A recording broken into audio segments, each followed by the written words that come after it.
हरे कृष्णा। तो कृष्ण प्रभु जी का नाम। नाम ठीक हो? जी प्रभु जी। अब कीर्तन करोगे? जी प्रभु जी।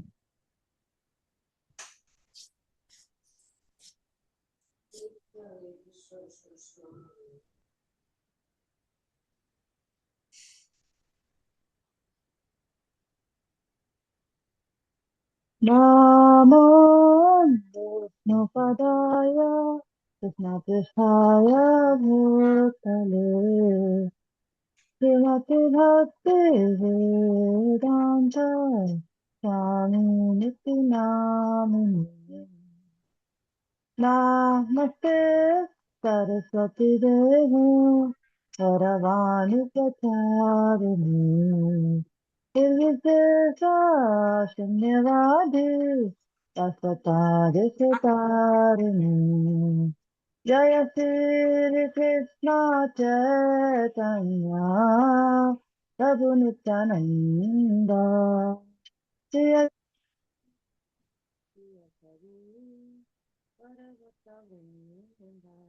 श्री कृष्ण चैतन्य प्रभु नित्यानंद श्री अद्वैता गदाधर शिवासदि परभक्तवृंद हरे कृष्ण कृष्ण कृष्ण हरे हरे हरे राम राम राम हरे हरे हरे कृष्ण कृष्ण कृष्ण हरे हरे हरे राम राम राम हरे कृष्ण कृष्ण कृष्ण हरे हरे हरे राम राम हरे हरे जय राधा सखी ललिता विशाखा राधा पाद सखी ललिता विशाखा जय सीताराम लक्ष्मण भक्त हनुमान जी की जय सीताराम लक्ष्मण भक्त हनुमान जी की जय जय गौरानिताय गौरानिताय जय गौरानिताय जय राधा श्याम सुंदर राधा श्याम सुंदर राधा श्याम सुंदर जय राधे जय कृष्ण बलराम जय कृष्ण बलराम जय जगन्नाथ बलदेवा सुभद्रा मैया जय सुदर्शन जय जय प्रभुपाद प्रभुपाद जय शिला प्रभुपाद जय जय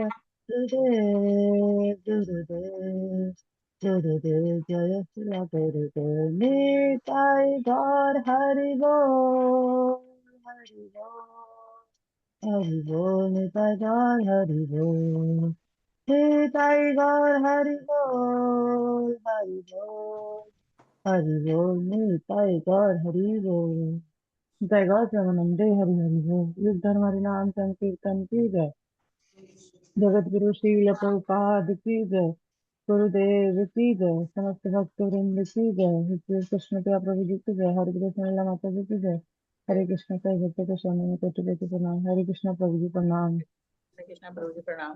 प्रणाम प्रणाम। सबका हार्दिक स्वागत। हरे कृष्णा प्रभु जी दंडवत। हरे कृष्णा। प्रणाम प्रणाम। ओम अज्ञानातिमिरान्धस्य ज्ञानञ्जनशलाकया चक्षुर्नमिलितं येन तस्मै श्रीगुरुवे नमः। श्रीचैतन्यमनोभीष्टं स्थापितं येन भूतले स्वयं रूप कदा मह्यं ददाति स्वपदान्तिकम्। वन्देऽहं श्रीगुरो श्रीयुतपदकमलं श्रीगुरून् वैष्णवांश्च श्रीरूपं सागरजातं सहगण रघुनाथान्वितं तं सजीवं साद्वैतं सावधूतं परिजनसहितं कृष्णचैतन्यदेवं श्रीराधा कृष्णपादान् सहगण ललिता श्रीविशाखान्वितांश्च हे कृष्ण करुणा सिंधु दीनबंधु जगतपते गोपेश गोपिकाकांत राधाकांत नमोस्तुते। तप्त कांचन गौरांगी राधे वृंदावनेश्वरी वृषभानुसुते देवी प्रणमामि हरिप्रिये। वाञ्छाकल्पतरुभ्यश्च कृपा सिन्धुभ्येव च पतितानां पावनेभ्यो वैष्णवेभ्यो नमो नमः। श्री कृष्ण चैतन्य प्रभु नित्यानंद श्री अद्वैत गदाधर शिवसादि गौर भक्तवृंद। हरे कृष्ण कृष्ण कृष्ण हरे हरे, हरे राम राम राम हरे हरे। नमामि शिवदाय कृष्णाय भूतले श्रीमते गोपाल कृष्ण गोस्वामी नामने प्रभुपाद से साहित्य में प्रकाश च प्रचारं कृतवान् साधु भागवत गदायते नमः। नमामि शिवदाय कृष्णाय भूतले श्रीमते भक्तिवेदांत स्वामी नामने।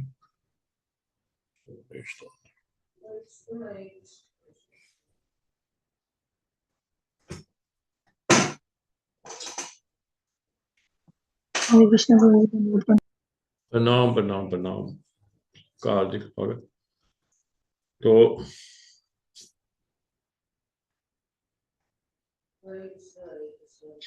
हरे कृष्ण गुरु जी, धन्यवाद, प्रणाम। नाम हरे कृष्ण प्रभु जी, पंचम प्रणाम। प्रणाम प्रणाम। तो आप जानते हैं कि आज जयदेव गोस्वामी जी का तिरुभाव तिरुभाव हाँ दिवस है। जी। तो जयदेव गोस्वामी जो है हमारे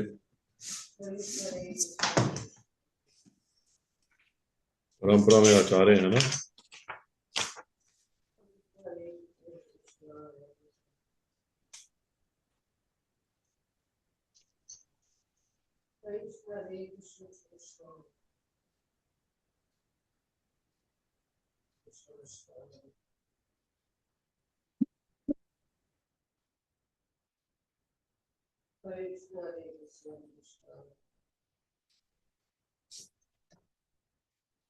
तो परंपरा में तो उनका नाम नहीं है,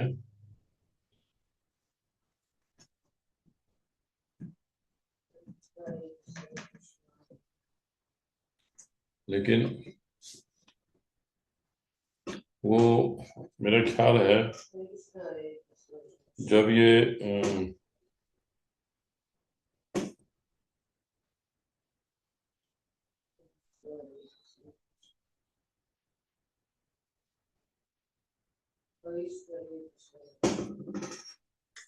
क्योंकि वो आए 1170 में, मतलब 12वीं ईस्वी में आए।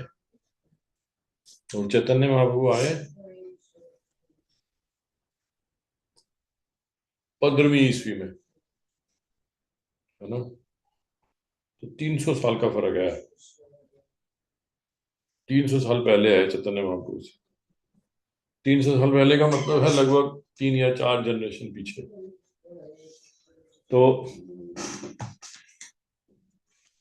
वो जैसे चैतन्य महाप्रभु से पहले आए ईश्वरपुरी से पहले माधवेंद्रपुरी, फिर लक्ष्मीपति, व्यास तीर्थ और ब्राह्मण तीर्थ, इसी के आसपास है उनका।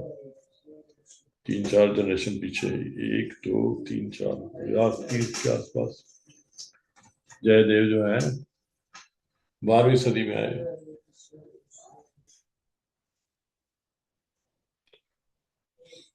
और वो संस्कृत के पोएट थे, संस्कृत में लिखते थे वो कविताएं।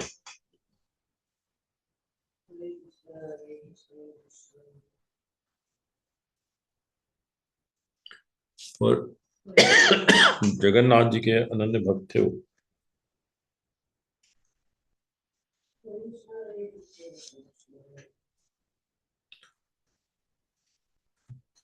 तो शुरू से ही बहुत वो रिनाउंस थे, बहुत विरक्त थे शुरू से ही, बचपन से ही।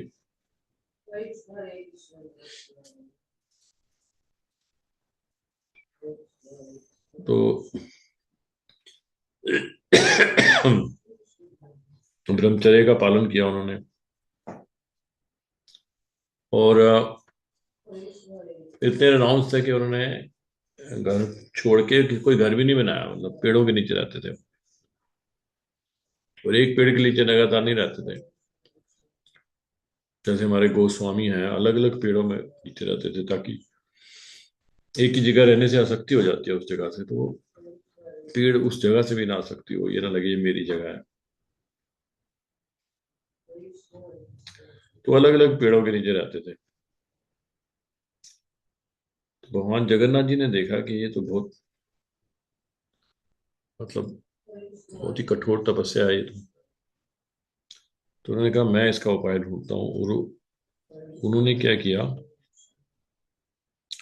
उसी समय एक ब्राह्मण भी था जो जगन्नाथ भगवान को कहता था कि मुझे कोई संतान दो, मेरी संतान नहीं है, मुझे संतान दो। तो जैसे ही वो संतान जो है कुमार अवस्था में पहुंचेगी तो मैं आपको दे दूंगा, वो फिर वो आपकी हो जाएगी। मैं सिर्फ उसको कुमार अवस्था तक बड़ा करूंगा, बस बड़ा करके आपको दे दूंगा। तो जगन्नाथ जी ने सोचा ठीक है। जगन्नाथ जी ने उसको लड़की लड़की दी, लड़की हुई उसके घर में। तो जब लड़की जवान हुई तो वो जगन्नाथपुरी में गया और जगन्नाथ जी को उसने भेंट कर दी कि मैंने तो कहा था, लेट हो गया मैं आने में, मुझे माफ करो, इतनी का आपकी संपत्ति है, ये आप ले लो। जगन्नाथ जी कहा ठीक है, ये मैंने ले ली, मेरी हुई। अब जहां मैं बता रहा हूँ इसको वहां छोड़ के आओ।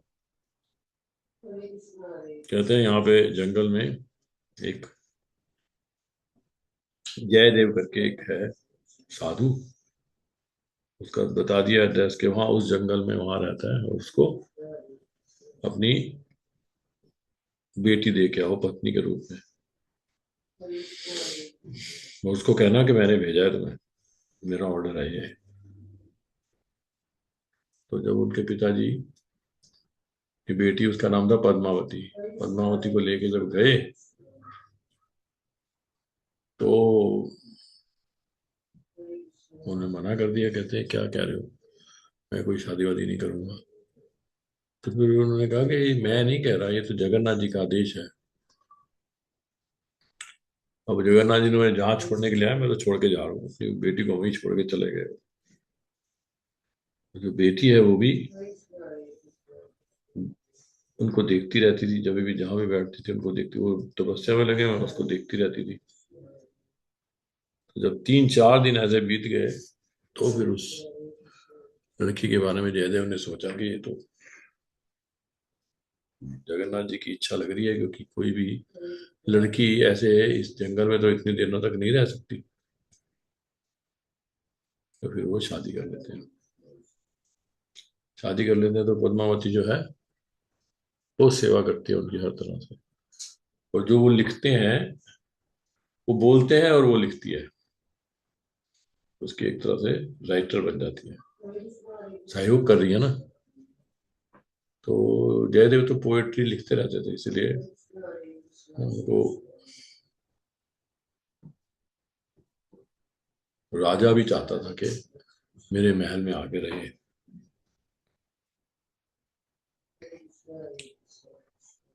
तो एक दिन वो कुछ लिख रहे हैं, उससे पहले मेडिटेट कर रहे हैं, तो उनको दृश्य नजर आता है कि भगवान जो श्री कृष्ण हैं उन्होंने अपना सिर जो है राधा रानी के चरणों में रख दिया है। ये देख के बड़ा घबरा जाते हैं कि ये कैसे हो सकता है। सारे ब्रह्मांडों के मालिक वो एक आम व्यक्ति की तरह एक औरत के आगे ऐसे सिर झुका रहे हैं।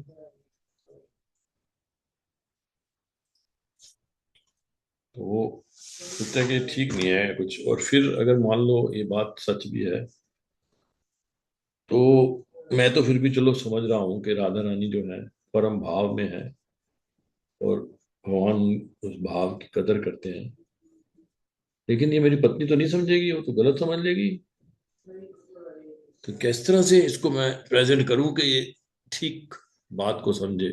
तो सोचता है चलो अभी मैं इसको पोस्टपोन कर देता हूँ, मैं जाता हूँ स्नान वगैरह संध्या करके आता हूँ, फिर आके लिखूंगा। उसको बोल जाते मैं जा रहा हूँ, तो तुम तब तक प्रसाद बनाओ, मैं आके ग्रहण करूंगा। चले जाते हैं। चले जाते हैं तो उधर जगन्नाथ जी कहते हैं कि ये तो बिल्कुल ठीक लिख रहा था, ये इसने रुक क्यों गया, ये लगता है मुझे ये लाइन लिखनी पड़ेगी। तो जगन्नाथ जी जयदेव जी का वेश बना के उनकी कुटिया में प्रवेश कर जाते हैं। कुटिया में प्रवेश कर जाते हैं, और पद्मावती जो है वो कहती है आज बहुत जल्दी आ गए। कहते हैं हाँ, मुझे एक जो पंक्ति छोड़ के गया था वो याद आ गई है, मुझे लिखनी है। सीधा जाते हैं जहाँ पे गीत गोविंद लिख रहे होते हैं। जयदेव गोस्वामी वो भगवान जो है जयदेव गोस्वामी के रूप में पंक्ति पूरा कर लेते हैं। आपने सुनी होगी वो पंक्ति, उसका क्या है। संस्कृत में है।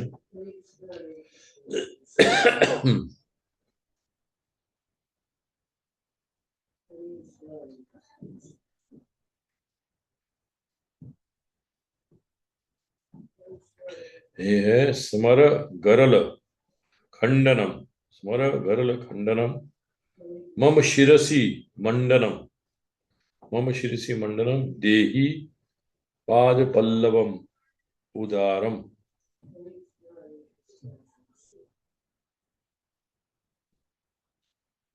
तो ये प्रार्थना कर रहे हैं भगवान कृष्ण राधा से कि अपना जो कमल जैसा उनका चरण है वो मेरे आप सिर पर रखो। मम शिरसि, मर शिरसि मंडल।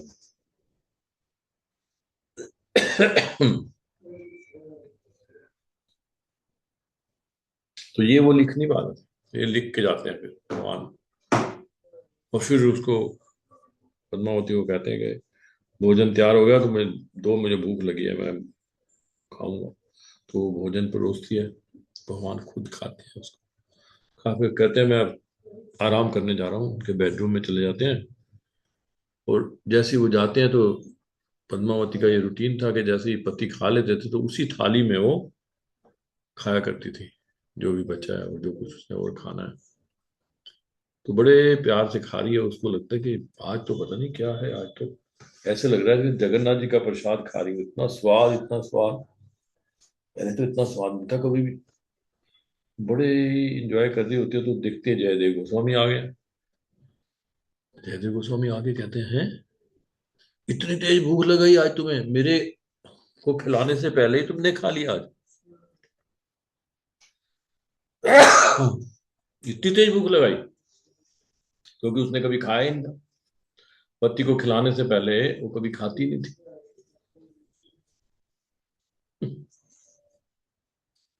आजकल तो ये सीन है ही नहीं। आजकल तो जमाना बहुत बदल गया, लेकिन वो भी एक जमाना था। तो पद्मावती बहुत सती सती सावित्री थी, कभी नहीं खाती थी। तो हैरान हो गए जयदेव गोस्वामी, ये क्या हो गया, आज तक कभी ऐसा एक दिन भी नहीं ऐसा हो। कहती कैसी बातें कर रहे हो, अभी तो आप आए थे, आप आए थे और आप खा के गए हो, आपका जो बचा हुआ है वही तो खा रही हूं मैं। आया था मैं तो जब से गया हूं गंगा से, गंगा स्नान से सीधा घर आ रहा हूं। जब से गया अभी आया हूं, बीच में नहीं आया मैं। अच्छा तो आप आए थे तो आपने कहा नहीं मुझे? मैंने पूछा आप जल्दी आ गए हो तो आपने कहा कि हाँ मुझे एक पंक्ति याद आ गई है। तो पंक्ति नहीं लिखने गए थे गीत गोविंद में? कहते पंक्ति लिखने गया, तो भाग के जाते हैं देखते हैं तो बहुत ही सुंदर अक्षरों में भगवान ने अपने हाथों से लिखा होता है। ये वो लिखे होता है, जयति जयति जय देव कवि भारती, जयति जयति जय देव कवि भारती। पर भगवान जगन्नाथ जी खुद उसको, जयदेव को ग्लोरीफाई कर रहे हैं, कवि कह रहे हैं। और पद्मावती ये भी कहती है कि हाँ मैंने देखा था, वो खुद ही अपना नाम ले रहे थे, खुद ही बोल रहे थे जय देव जय देव जय देव, खुद ही बोल रहे थे आप। तो फिर वो समझ जाते हैं सब क्या सीन है, क्या नजारा है।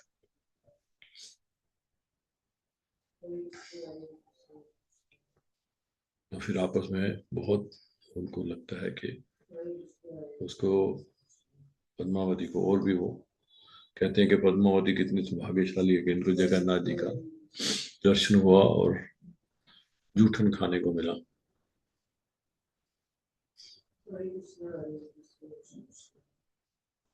तो पद्मावती को बहुत प्रेम था, बड़ी सती थी। तो वो एक बार वो राजा से, बहुत लक्ष्मण सेन राजा थे, उनसे बहुत लगाव था इनका, क्योंकि लक्ष्मण सेन राजा जो है वो भी बहुत उनके गीत गोविंद को बहुत सुनता था ध्यान से। वो चाहता था कि कोर्ट में रहे आके, तो उन्होंने कहा नहीं मैं तो यहीं रहूंगा जहाँ रह रहा हूँ। तो फिर लेकिन उनका आपस में था। तो जब एक बार जयदेव गोस्वामी अपनी पत्नी के साथ वहां गए महल में, तो रानी से मिली पद्मावती। तो आपस में बातें कर रही हैं, तो रानी कहती है कि जो सती स्त्री है वो पति के बिना रह नहीं सकती। वो पति की चिता के साथ ही जल जाती है, वो नहीं रह सकती। पद्मावती कहती है ये क्या बात हुई। जो सती स्त्री होती है वो तो पति की मृत्यु सुन के ही प्राण त्याग देती है। सुन के ही इतना काफी है कि वो उसने सुन लिया कि मेरे प्रति नहीं रहे अब संसार में, तो उसका कोई प्राण रह ही नहीं जाते। मतलब पति ही उसके प्राण होते हैं, जैसे ही पति गए तो उसके प्राण भी गए साथ साथ। रानी बड़ी हैरान होती है, कहती है कैसी बातें कर रही है। वो सोचती है इसी पे एक्सपेरिमेंट करती हूँ, इतना बनती है ना ये। वो अपनी दासियों को समझा देती है। वो दोनों बैठी हुई हैं और दासियां आगे कहती हैं कि जयदेव गोस्वामी नहीं रहे, जयदेव गोस्वामी चल बसे, जयदेव गोस्वामी चल। ऐसा सुनती है पद्मावती और प्राण त्याग देती है। प्राण त्याग देती है, और सचमुच सचमुच उसके प्राण निकल जाते हैं। तो रानी को तो काटो तो खून नहीं। वो तो बड़ी परेशान हो जाती है, अब मैं क्या करूं, हम मैं क्या करूं। बड़ी परेशान हो जाती है वो। खबर पहुंचती है जयदेव गोस्वामी के पास कि ये हो गया है।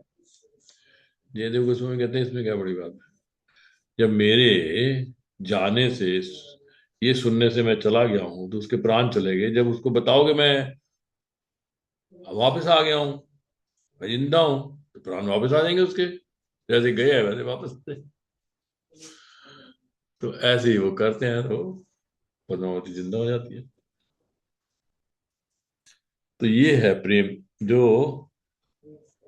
अनहर्ड है, जो मतलब कलयुग में आप कल्पना भी नहीं कर सकते इस तरह की। इतना फिर प्रेम था पद्मावती और जयदेव गोस्वामी में। जयदेव गोस्वामी जो है बहुत ही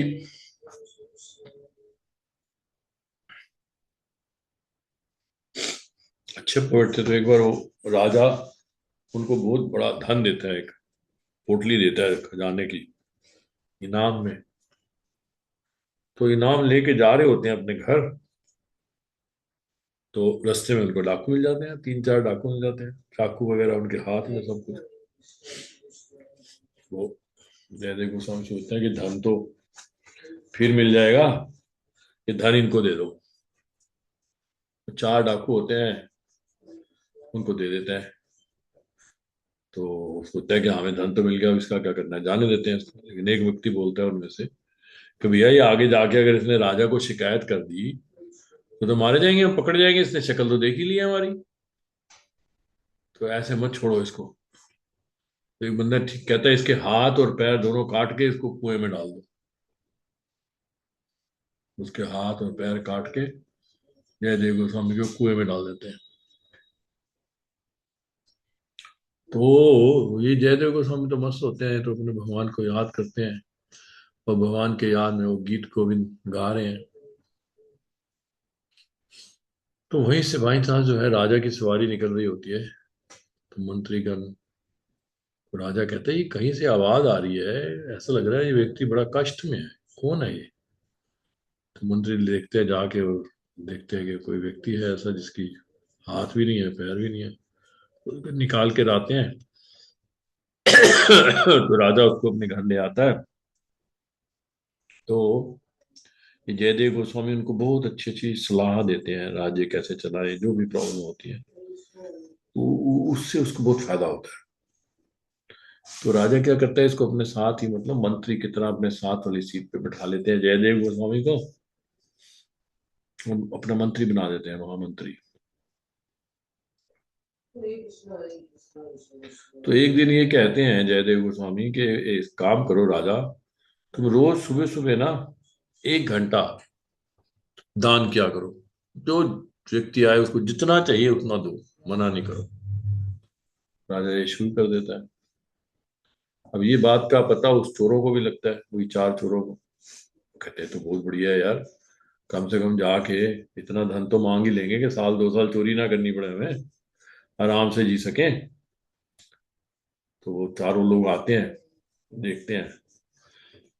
जहाँ राजा बैठा हुआ है, साथ में जयदेव गोस्वामी बैठा हुआ है, तो भागने लगते हैं देख के, भैया ये तो बता देगा, ये तो हमारा सच बता देगा। भागने लगते हैं तो बुला लेते हैं जयदेव गोस्वामी, इनको बुलाओ बुलाओ बुलाओ। राजा को कहते हैं कि ये तो मेरे गुरु भाई हैं, ये मेरे गुरु भाई हैं, राजा इनको जितना धन चाहिए उतना दो और इनको खुश करके भेजो। और राजा कहता है, गुरु जी आपने तो पहली बार हमें कुछ कहा है, आज्ञा दी है, मैं जरूर इसको पूरा करूंगा। तो वो अपनी तरफ से पता नहीं एक पूरा खजाने का एक ठेला भर के दे देता है उनको। और साथ में 2 सिपाही भी भेजता है कि इनको छोड़ के आओ आगे तक। जब आगे तक जाते हैं तो वो उन चोरों से सिपाही पूछते हैं कि एक बार बताइए, आप तो गुरु जी के गुरु भाई हो, तो गुरु जी के हाथ पैर कैसे कट गए, क्या हुआ? तो वो कहते हैं बात ऐसी है कि आपके गुरु जी जब हमारे साथ रहते थे गुरुकुल में, तो इन्होंने चोरी की थी एक बार। तो जब चोरी की, गुरु जी को पता लगा हमारे, तो गुरु जी ने कहा कि इसको ले जाओ और इसको मार दो। जिसने चोरी की है उसका कोई हक नहीं है कि यहाँ जीवित जीवित रहे हो, जाओ ले जाओ इसको, आश्रम में चोरी करता है। तो जब हम लेके आए, हमने इसको दया आ गई, हमने कहा इसको मारना क्या है, तो हमने इसके हाथ पैर काट के इसको छोड़ दिया। तो ये बात अब आके राजा को बताते हैं कि ये है गुरु जी का तो इतिहास, इस कारण से इनका हाथ और पैर कटे हैं। जब राजा जो है जयदेव गोस्वामी के सामने जाता है और कहता है कि गुरु जी सच सच बताइए ये कैसे हुआ सब, तो फिर जयदेव गोस्वामी बोलते हैं कि मैं तो जयदेव गोस्वामी हूँ। क्योंकि राजा तो बचपन से उनका गीत गोविंद जो है गाता आता है, उसका बड़ा कायल होता है। जब वो ये सुनता है वो तो बिल्कुल ही रो उठता है, और फिर वो जयदेव गोस्वामी उसको बताते हैं सारा किस्सा कि ऐसे ऐसे रास्ते में मुझे मिले थे और इन्होंने मेरा धन लूटा और फिर ये ऐसे किया। और वो कहता है कि देखो, जब कोई व्यक्ति अपराध करता है, गलती करता है साधु के प्रति,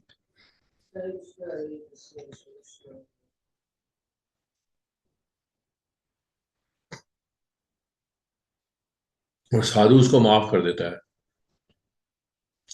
लेकिन वो व्यक्ति फिर भी नहीं सुधरता, वो व्यक्ति फिर भी नहीं सुधरता, तो क्या होता है, तो क्या होता है फिर प्रकृति जो है बदला लेती है। क्योंकि उस समय क्या होता है, जैसे ही 4 चोर ये बात बताते हैं इनको, सिपाहियों को, तो उसी वक्त धरती फट जाती है, वो धरती में समा जाते हैं, प्रलय एक तरह की आ जाती है। तो फिर वही जयदेव गोस्वामी उनको समझाते हैं सबको कि इसी कारण से जब कोई व्यक्ति क्षमा कर देते हैं, कोई आचार्य क्षमा कर देता है और फिर भी नहीं सुधरता, तो फिर प्रकृति बदला लेती है, प्रकृति फिर छोड़ती नहीं है उसको। तो इस तरह से ये भी एक जयदेव गोस्वामी की पास टाइम है। तो यहाँ जो है चंपा हाटी है, चंपा हाटी। जब मायापुर में हम नवद्वीप मंडल परिक्रमा करते हैं तो जगह आती है चंपा हाटी, वहां पर मंदिर है, गौर गदाधर का मंदिर है, वहीं पे रहा करते थे जयदेव गोस्वामी। और राधा माधव इनकी डेटी थे, राधा माधव। ये जब एक बार स्नान कर रहे थे गंगा में, तो इनको राधा माधव मिले थे। तो बचपन से ही राधा माधव की ये सेवा करते हैं। उन्होंने दश अवतार भी लिखा हुआ, बहुत अच्छा दश अवतार है। ये जो हम नरसिंहा प्रेयर गाते हैं, तव कर कमल वरे नखमद्भुत श्रृंगम दलित हिरण्यकशिपु तनु भृंगम केशव धृत नर हरि रूप जय जगदीश हरे जय जगदीश जय जगदीश। जयदेव गोस्वामी ने लिखा हुआ था दशावतार स्तोत्र, सबके बारे में बोला हुआ है, सारे दशावतारों के बारे में।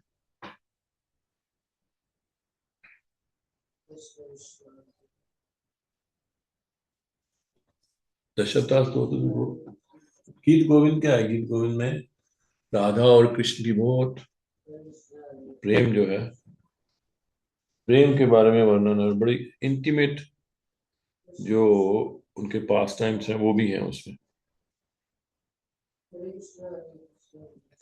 बहुत इंटीमेट। आप पढ़ोगे तो आप हैरान हो जाओगे।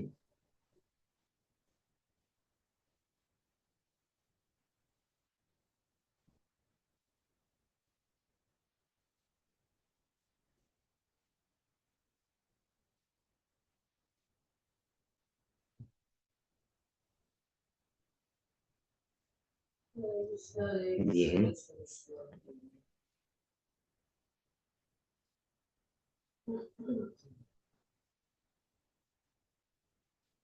इस तरह से शुरू होता है ना।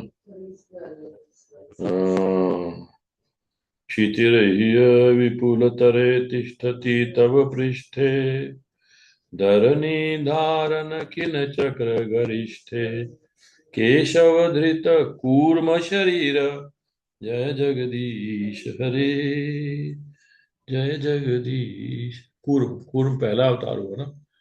कूर्म मतलब कछुआ। जब समुद्र मंथन हुआ तो कछुए के शरीर के ऊपर, कछुए के जो पीठ है उसके ऊपर विंध्याचल पर्वत को रखा गया था, तो उसी का वर्णन है, उसी का वर्णन है।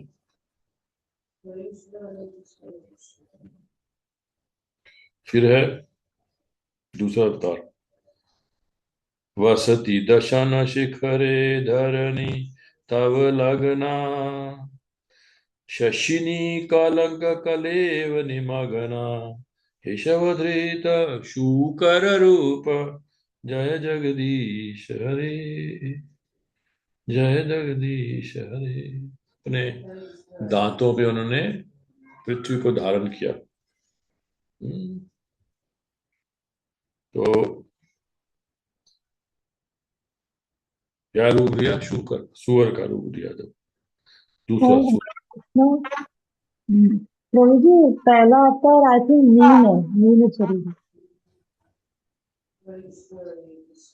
अच्छा मीन, हाँ मीन है, एक सेकंड हम्म, आगे बढ़ लिया होगा। पहला मीन। हाँ मीन है, प्रलय, प्रलय पयोधि जले दित्वानसि वेदम विहित विहित्र चरित्रमखेदम केशवधृत मीन शरीर। हाँ पहला तो अवतार मीन का हुआ ना। मीन के बाद फिर हुआ, किसी को दश अवतार याद है? सारे कोई बता सकता है? यस यस प्रभु जी। बताओ।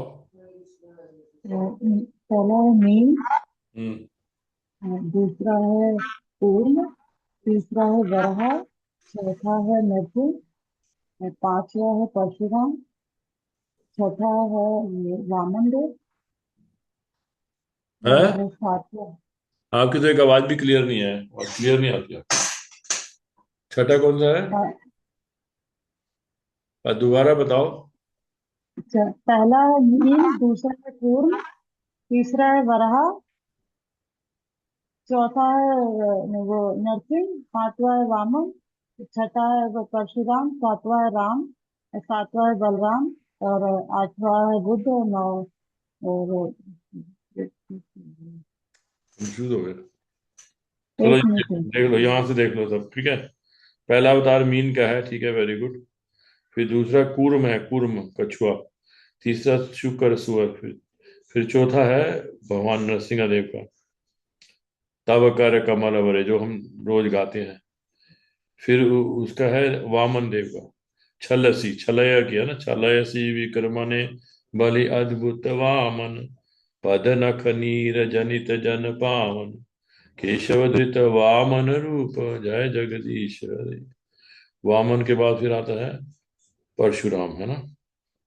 क्षत्रिय रुधिरमय जगद अपगत पापम स्नपयसि पयसि शमित भवतापम केशव धृत भृगुपति रूप। भृगुपति, भृगुपति मतलब परशुराम।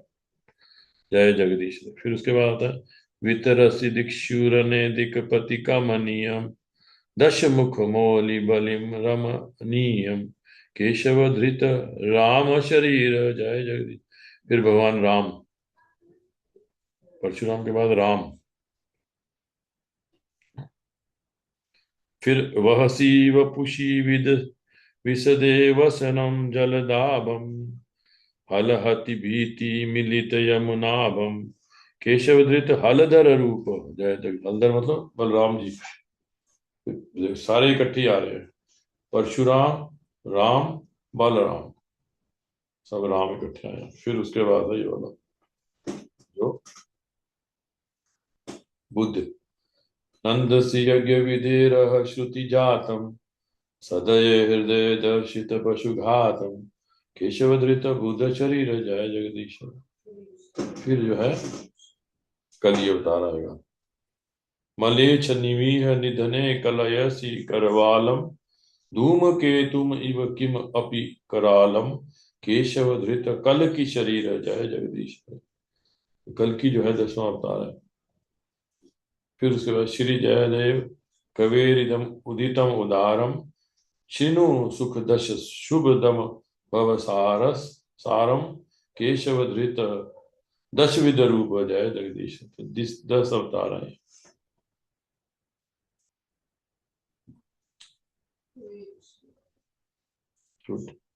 तो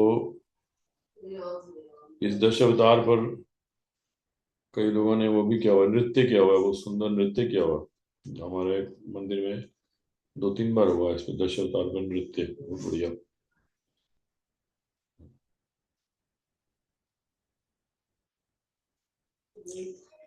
ठीक है, तो अभी टाइम तो हो गया।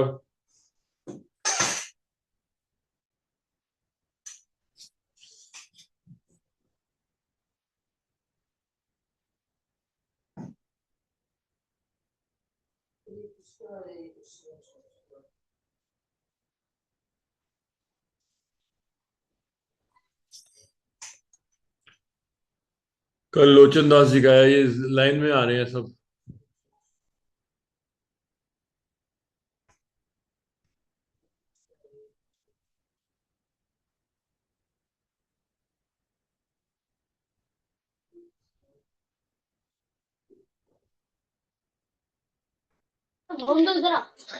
हरे कृष्णा गुरु जी, धन्यवाद, प्रणाम।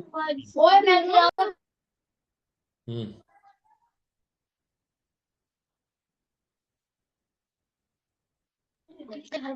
जैसे मैं लेक्चर पूरा तो नहीं सुन पाई, थोड़ा सा सुना था कि हम प्रभुपाद ने, हमारे आचार्यों ने बोला है कि आप विग्रहों के सामने गीत गोविंद गा सकते हो, लेकिन इसके मीनिंग में नहीं जाना। क्यों? हाँ जी, निताई सेवनी माता जी का सुन रही थी मैं, तो उन्होंने बताया। तो फिर हमारी क्लास का भी टाइम हो गया था, फिर वो भक्ति शास्त्री का पेपर था ना, उसका भी कर रहे थे, तो पूरा नहीं सुना मैंने कहा चलो मैं गुरु जी से पूछ लूंगी। ठीक है, बात नहीं पढ़ो भी मत फिर। हाँ जी। मीनिंग के हाँ, बारे उन्होंने बोला कि मीनिंग, भौतिकवादी लोग हैं वो, थोड़ा सा सुना, भौतिकवादी लोग हैं ना, तो वो उसके मीनिंग को ठीक से नहीं लेंगे, पता नहीं क्या। लेकिन आई थिंक माता जी, मुझे ऐसा लगता है कि जब तक हम किसी मतलब उसको पढ़ के उसके अर्थ को नहीं समझेंगे, तब तक उसके भाव में नहीं उतर पाएंगे। मतलब मुझे ऐसा लगता है। हाँ, तो ये, जो हाँ, यही मुझे शास्त्रों में लगा लिखा माता जी। है, मतलब इवन मैं तो कोई भी हाँ, आरती पढ़ती हूँ माता जी, तो उसका अर्थ जरूर देखती हूँ कि हाँ, उसका मीनिंग क्या निकल के हाँ आ रहा जी, है। क्या है, तो तभी तो भाव आई आएगा। थिंक, हाँ, बाकी फिर हाँ, गुरु जी जैसा बोले, मतलब पढ़ना चाहिए कि नहीं, मैं तो हाँ पढ़ती हूँ जी। मतलब। बिल्कुल यही यही आया माता जी मेरे अंदर भी, के मतलब मीनिंग ही नहीं पता होगा, वो तो हम किस भाव से भगवान को गाएंगे, एग्जैक्टली, में। हाँ। है ना। और ये तो सिर्फ तोते की तरह, हाँ। बस हाँ, स्पून फीडिंग कि पढ़ लिया और बस खत्म। प्रभुपा जी यही चाहते थे कि भी हम इस पे नहीं जाएं, गीत गोविंद को हम ज्यादा नहीं पढ़े। प्रभुपाद जी नहीं चाहते थे गीत गोविंद को हम पढ़े, इसीलिए नहीं चाहते थे वो, क्योंकि हम इसके मीनिंग को समझ नहीं पाएंगे, हम इस प्रेम को नहीं समझ पाएंगे। इसीलिए जब तक हमें हमें शुद्ध करना है अपने आप को पहले।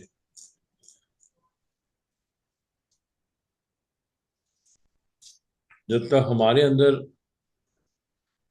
मटेरियल डिजायर्स रहेंगी, तो फिर हम कैसे शुद्ध चीज को हम समझ सकते हैं?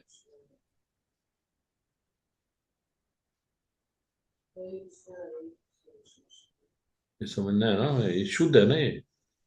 भगवान का, राधा और कृष्ण का आपस में जो आदान प्रदान है, वो शुद्ध धरातल पर है, शुद्ध प्रेम है वो।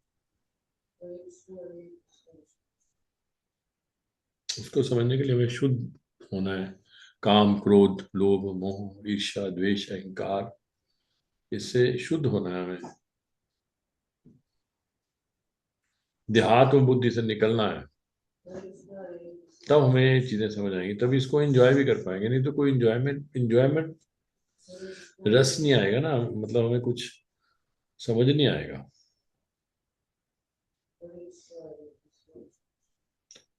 बोरियत होगी हमें। अगर हम इसको एंजॉय करना चाहेंगे, तो हमें फिर दूसरे रास्ते से एंजॉय करना पड़ेगा, भौतिक, मतलब उस कॉन्सेप्ट को लेना पड़ेगा, लड़की और लड़के के बीच में जो प्यार होता है भौतिक धरातल पर। और अगर जिस धरातल पर ये है, उस धरातल में हमें जाना पड़ेगा, तो इसीलिए उसके लिए हमें क्या करना पड़ेगा? हमें काम, क्रोध, लोभ, मोह, ईर्ष्या, द्वेष, अहंकार से परे जाना पड़ेगा। और उसके लिए हमें साधना करनी पड़ेगी, उसके लिए प्रयास करना पड़ेगा, ताकि निकले हमारे अंदर से ये जो अनर्थ है, निकले। प्रेम का है ना, तो मैंने कई बार समझाया है आपको कि प्रेम तक जाने के लिए बहुत लंबा रास्ता है। पहले तो निष्ठा तक आए हम, निष्ठा के बाद रुचि आए, रुचि के बाद आसक्ति आए। अभी तो हम सिर्फ श्रद्धा के धरातल पर हैं बस। श्रद्धा के धरातल पर श्रद्धा है हमें, थोड़ी सी श्रद्धा बहुत कोमल होती है, कभी भी टूट सकती है। श्रद्धा बहुत कोमल होती है। बहुत बार मैंने समझाया है, श्रद्धा सिर्फ एक, जैसे सैपलिंग होती है ना, एक कपोल होती है, बीज में से निकलती है, उस तरह है। कोई भी उसको तोड़ सकता है। किसी का छोटे से जानवर का पैर उस पर पड़ गया, मर गई। जो चिड़िया आई, उसने चोंच मारी, खा खाई कपूर, हालांकि उसमें दम है एक पेड़ बनने का, लेकिन अभी तो वो बहुत नाजुक है। तो इसी तरह श्रद्धा प्रेम में जा सकती है, श्रद्धा हमें प्रेम तक लेके जा सकती है। लेकिन वो अगर रहे तो ना, श्रद्धा तो टूटने के बड़े चांसेस होते हैं। तो इसलिए श्रद्धा को सशक्त करना है हमें, भजन क्रिया से, साधु संग से। तीव्र भजन क्रिया करनी है, तीव्र साधु संग करना है।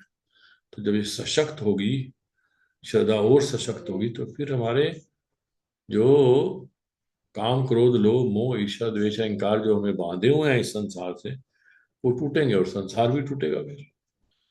ये तो बांधता है हमें, संसार से कौन बांधे हुए है? ये तो बांधी हुई है चीजें। काम, काम मतलब इच्छाएं, भौतिक इच्छाएं बांधी हुई हैं। काम, क्रोध, काम पूरा नहीं होता, क्रोध आता है। काम पूरा होता है, लोभ आता है, वो यही भाई बहन है।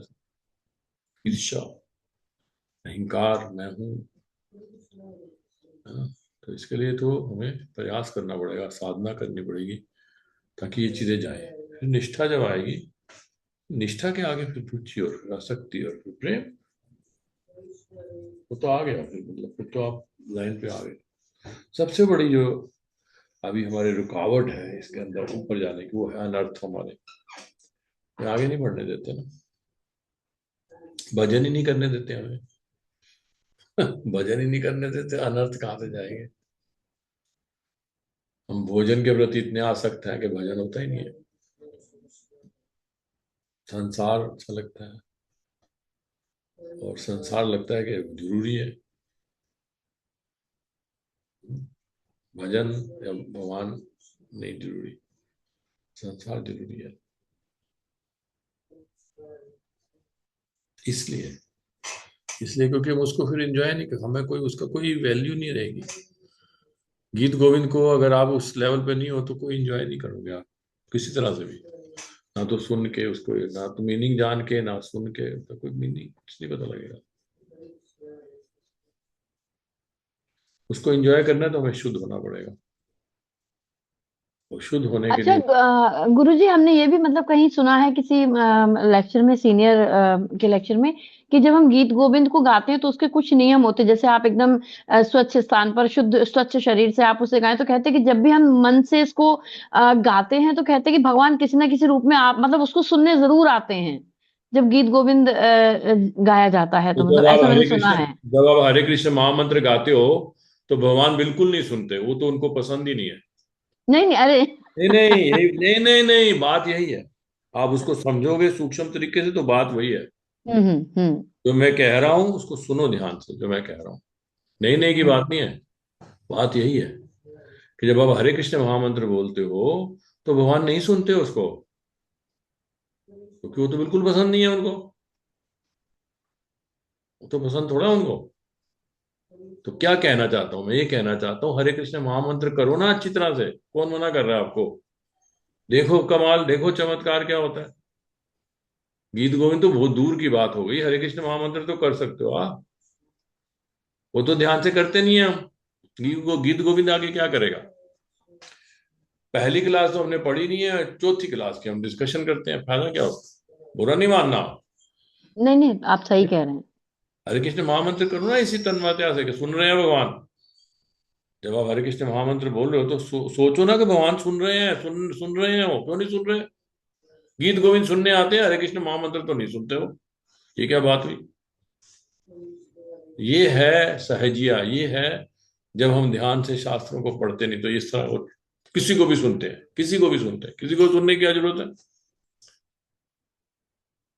प्रभुपा जी को सुनो, ध्यान से सुनो, रोज सुनो प्रभुपा जी को, पढ़ो ध्यान से प्रभुपा जी को। वो है हमारे आचार्य। वो क्या कह रहे हैं, वो तो गीत गोविंद पढ़ने के लिए नहीं बोल रहे। वो तो हजार बार कह रहे हैं, हर पेज पे कह रहे हैं हरे कृष्ण महामंत्र का जप करो, ध्यान करो।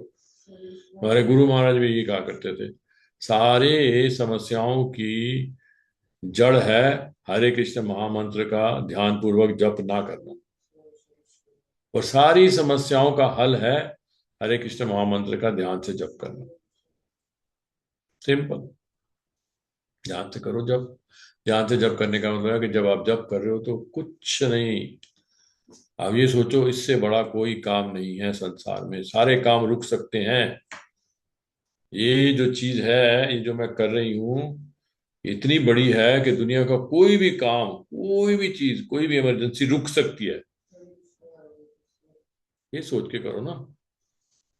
हम तो फोन साथ में रखते हैं, ये साथ में, मतलब हजारों तरह से तो हम क्योंकि एंजॉयमेंट नहीं है वहां पे। उसको एंजॉय करने का प्रयास करो ना। प्रयास करो उसको, क्योंकि ये नहीं कि आप, मेरे साथ भी ऐसे होता है, लेकिन प्रयास करो ना। सारा खेल प्रयास का है। हमारे गुरु महाराज क्या करते थे, try try try and one day you will succeed. और हमारे हाथ में कुछ नहीं है, बार बार प्रयास करो, प्रयास करो, प्रयास करो, प्रयास करो। ये सोचो कि जो भगवान का नाम और भगवान एक ही वस्तु है, और इसको मैं जब जप रहा हूं तो भगवान मेरे सामने है, भगवान आ गए हैं। अब मैं क्या करूं। भगवान तो आ गए हैं अपने नाम रूप में, भगवान तो है। मेरे को उसका स्वाद नहीं आ रहा तो कमी यहाँ है ना, वहां थोड़ा कमी है। भगवान तो आ चुके हैं नाम रूप में। ये फैक्ट है, भगवान का नाम और भगवान एक ही वस्तु है। जैसे हमने बोला हरे कृष्णा, भगवान तो आ गए, हम तो वही है। अब आप उसको एंजॉय करने का आप संबंध बनाओ, आप सोचो, प्रार्थना करो कि भगवान, मैं क्यों नहीं आपको एंजॉय कर पा रहा, मैं क्यों नहीं आपकी जो ब्यूटी है, आपका ऐश्वर्य है, मैं क्यों नहीं देख पा रहा। आप तो आ गए मेरे पास, मेरे जीवन में आ चुके हो, मैं क्यों नहीं देख पा रहा।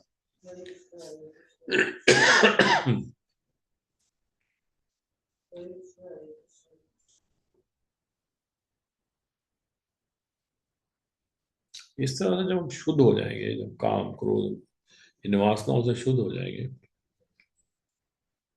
फिर हम एंजॉय कर सकेंगे इन चीजों को। फिर मतलब और शुद्ध धरातल पे आके हम समझ सकेंगे प्रेम को।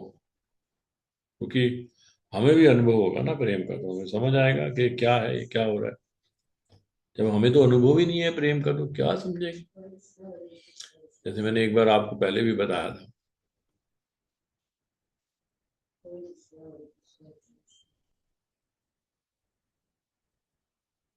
पता नहीं कई लोगों को लगता है कि ऐसा उदाहरण क्यों देता हूँ मैं। उदाहरण इसलिए दिए जाते हैं ताकि आप समझ सको इन चीजों को ना, अपनी पोजीशन को समझ सको। हमारी पोजीशन एक बच्चे के समान है। अभी उम्र में हम बड़े हो चुके हैं, लेकिन आध्यात्मिक तौर पे हम अभी तो पैदा भी नहीं हुए, बच्चे हैं वो।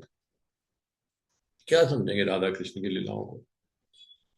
राधा कृष्ण तो बहुत, ये जो लीलाएं हैं इनके आपस का जो आदान प्रदान है, बहुत मैच्योर लेवल पे, पीएचडी लेवल का है। वो अभी पहली क्लास में भी पास नहीं हुए। तो अर्थ का अनर्थ ही लेंगे ना हम, उसको अपने हिसाब से देखेंगे ना। जैसे मैं उदाहरण देता हूँ, सिंपल उदाहरण, कि वो माँ है, वो माँ जो मजिस्ट्रेट बन के आ गया है, उस बच्चे को कह रही है जा बेटा तू थानेदार बन जा। उसका वही अनुभव है ना, गांव में रहती है, उसको अनुभव है कि थानेदार सबसे बड़ा व्यक्ति है पुलिस में। उसको क्या पता थानेदार से कितने लोग ऊपर होते हैं, मजिस्ट्रेट कितना ऊपर होता है, क्या पता उस बेचारी को। इस तरह से हमारी भी वही स्थिति है। हम भौतिकता से बाहर जाते नहीं, हमें पता ही नहीं है भौतिकता के बाहर कोई दुनिया है। अगर हम उस दुनिया में विश्वास करें तो छोड़े ना भौतिकता को। छोड़ते क्यों नहीं हम, कि उधर विश्वास नहीं है हमारा। Simple, this is simple truth. इसमें क्या मानना, आप बताओ। आप बताओ इसके, कुछ बोलो इसके बाद में। सिंपल ट्रूथ है ये तो। अगर हमें उस पर विश्वास हो तो क्यों ना हम उधर कूदे। जब भगवान कह रहे हैं अनन्य चिंतयन्तो माम ये जना पर उपासते तेषाम नित्य भुक्ता नाम योगक्षेम वहां में हम। अर्जुन जो अनन्य भक्ति में लगा हुआ है मेरी, उसका जो पास जो है मैं उसकी रक्षा करता हूँ, और जो उसके पास नहीं है मैं देता हूँ। तो कहाँ विश्वास है हमें इस पे, कहाँ विश्वास। अगर हमें विश्वास हो तो भगवान की अनन्य चिंतन, भगवान की सेवा में लग जाए 24 घंटे, अपने आप देंगे भगवान। विश्वास संसार में है ना, तो फिर कहाँ समझ आएंगी वो लीलाएं। संसार की दृष्टि से तो देखेंगे हम उन चीजों को।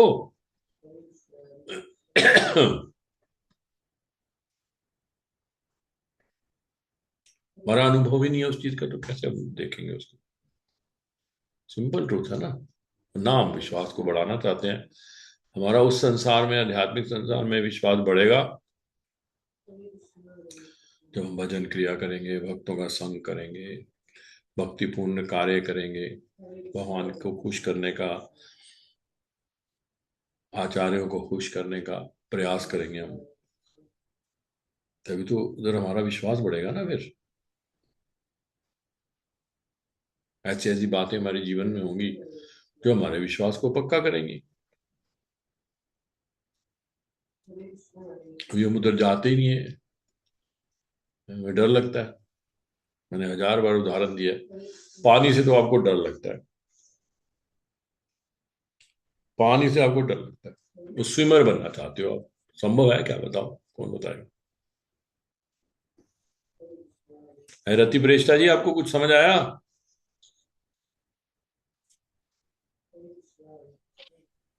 हरे कृष्णा गुरु जी, धन्यवाद, प्रणाम। हाँ, क्या समझ में आया।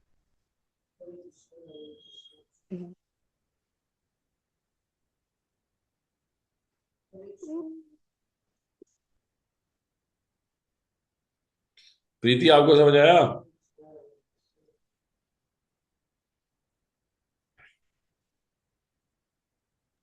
हरे कृष्णा। समझ में आया आपको। जी प्रभु जी। क्या। मतलब अगर किसी चीज का अगर हमें भय है, तो जब तक उसका सामना नहीं करेंगे, तब तक क्या कहते हैं कि हम उससे जीत कैसे पाएंगे। शाबाश, वेरी गुड, शाबाश। पानी के डर को तो छोड़ो पहले, तभी तो स्विमिंग तो बाद की बात है। पहले पानी से तो डरना, उसको दूर करो, फिर पानी से डर ना लगे। स्विमिंग तो देखी जाएगी बाद में। अभी भक्तों से डर लगता है, भक्ति से डर लगता है, अपने अच्छे लगते हैं, रिश्तेदार अच्छे लगते हैं, अड़ोसी पड़ोसी अच्छे लगते हैं, बाल बच्चे अच्छे लगते हैं, भक्तों से डर लगता है। भक्तों से कोई संबंध नहीं है। तो कहां से भक्ति मिल जाएगी आपको? पहले यहां तो उसको तो काटो।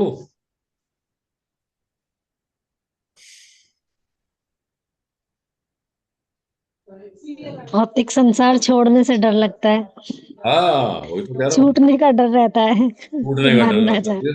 फिर तो आध्यात्मिक संसार में कहां से एंटर हो जाएंगे? कभी हो ही नहीं सकता। रति वृष्णा माता जी तो बड़ी खुश है अपना, क्योंकि वो कहती हैं बस जो है सब ठीक है ना माता जी? रति वृष्णा माता जी, हाँ जी गुरु जी। जो हो रहा है ठीक हो रहा है, जो होगा वो भी ठीक होगा। नो, नहीं। क्यों चिंता करते हो? क्या लेकर आए थे, क्या लेके जाना है? ठीक बात है ना? हाँ जी गुरु जी, ये तो है, हम क्या लेके आए हैं तो क्या लेके जाएंगे हम तो करते हो, जो हो रहा है ठीक हो रहा है, जो होगा ठीक होगा। कर्म करेंगे गुरु जी, कर्म लेके आए हैं तो भक्ति लेके जाएंगे।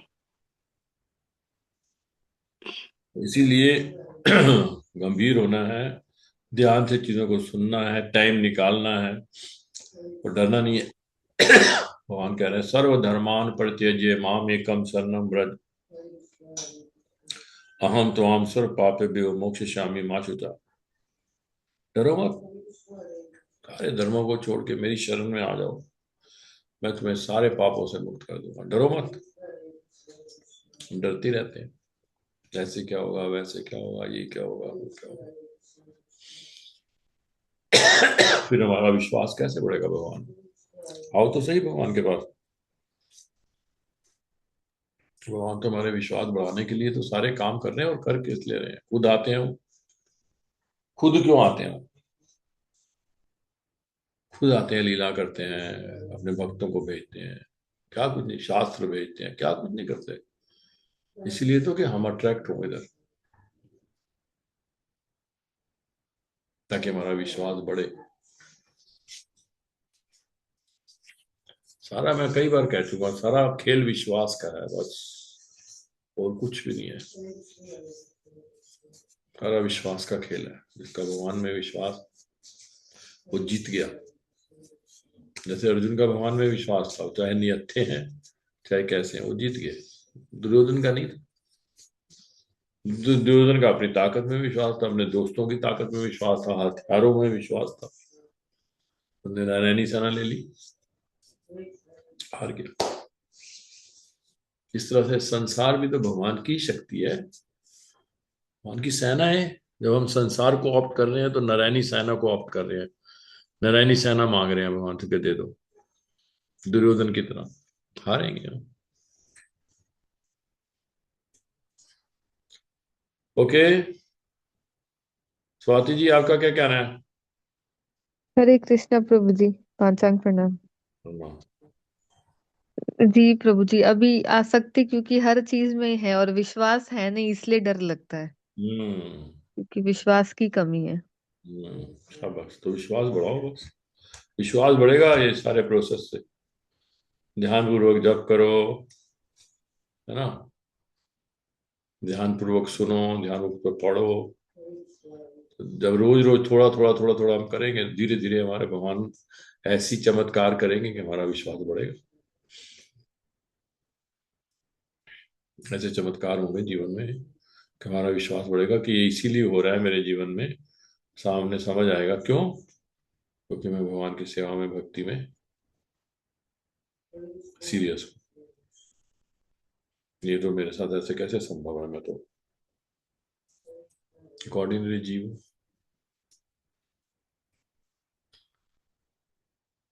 ओके, ठीक है, ओके। वांछा कल्पतरुभ्यश्च कृपा सिन्धुभ्येव च पतितानां पावनेभ्यो वैष्णवेभ्यो वैष्णवेभ्यो नमो नमः। जय श्रील गुरुदेव। प्रभुपाद की जय, जय गुरुदेव की श्रील जय, प्रभुपाद की जय, जय गुरुदेव की जय। ग्रेस कृष्ण प्रिय प्रभु जय जी की जय, हर ग्रेस जय मंगला माता जी की जय, जय में उपस्थित सभी भक्तों की जय। जय जय जय हरे श्री कृष्णा कृष्ण गुरु प्रभु जी, जी दंडवत प्रणाम। प्रणाम। हरे कृष्णा जी गुरु को जी प्रणाम। प्रणाम। हरे अच्छा, कृष्ण एक प्रभु बात जी पूछनी प्रभु है, जी हरे दंडवत कृष्णा सखा प्रणाम। बोली। हरे कृष्णा, हरे कृष्णा। हाँ जी गुरु जी। जगन्नाथ सखा है हमारे साथ? हाँ जी कहाँ है है। जगह? हरे कृष्णा प्रभु जी। अब है अभी भी है। हाँ हरे कृष्ण प्रभु जी। प्रभु जी, ये जो आप रिकॉर्डिंग करते हो, हाँ हाँ तो ये किसी को सुननी हो तो क्या करना पड़ेगा? वो उसी में दे दिया प्रभु जी लिंक। नहीं, वो तो मैंने खोला तो गूगल में जाता है, वो कहता है कि गूगल में पहले अकाउंट खोलो अपना, ऐसे बोलता है वो। तो एकदम तो नहीं खुलती वो। अच्छा मैं सिंपल वाला दे देता हूँ प्रभु जी एक लिंक। हाँ, आप सिंपल वाला भेज दो ना, जिसका गूगल अकाउंट नहीं भी है, हम्म, जो सुनना चाहे तो उसको सुन सकता है बाद में। ठीक है जैसे प्रभु जी। हमारी भुवनेश्वरी माता जी हैं, तो ये जो है इनका टाइमिंग्स आज तो आ गई है, लेकिन कई बार ये लेट हो जाती हैं, कुछ होता है। कई लोग हैं जो वर्किंग हैं, तो अगर वो बाद में सुनना चाहे तो सुन सकते हैं। ये हाँ। अच्छा किया आपने जो रिकॉर्डिंग शुरू कर दिया है। अच्छा प्रभु जी आपके नाम से यूट्यूब चैनल बना दो क्या, उस पर इजी हो जाएगा सबसे। हाँ जी प्रभु जी, ये ठीक रहेगा, फिर वो और लोग भी सुन पाएंगे, बहुत सारे। अच्छा। हाँ, उससे बहुत अच्छा प्रचार होगा प्रभु जी। हाँ तो ठीक है, ऐसा कर लो, ऐसा कर लो। ठीक ठीक। Okay. Hmm. Okay. Thank you. Hare Hare Krishna. Krishna, दंडवत हरे प्रणाम गुरु कृष्णा जी। प्रभु जी।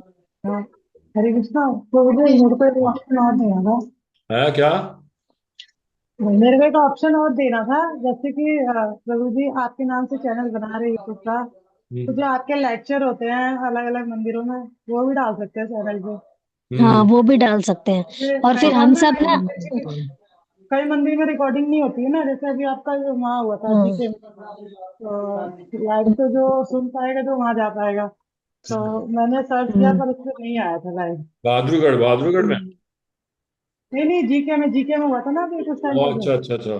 जीके में, ओके ओके। हाँ। हम्म, हाँ, तो वो डाल सकते हैं वहाँ पे, आपके जो भी लेक्चर होते हैं तो वो वहाँ पे मतलब सेफ ठीक है। रहेंगे ना, तो और हमें फिर अभी। हम सब सारे ग्रुप में शेयर कर सकते हैं उनको, हाँ। लेक्चर्स को। जिन भी ग्रुप से हम जुड़े हुए हैं सब जगह शेयर कर सकते हैं। ओके। हम्म।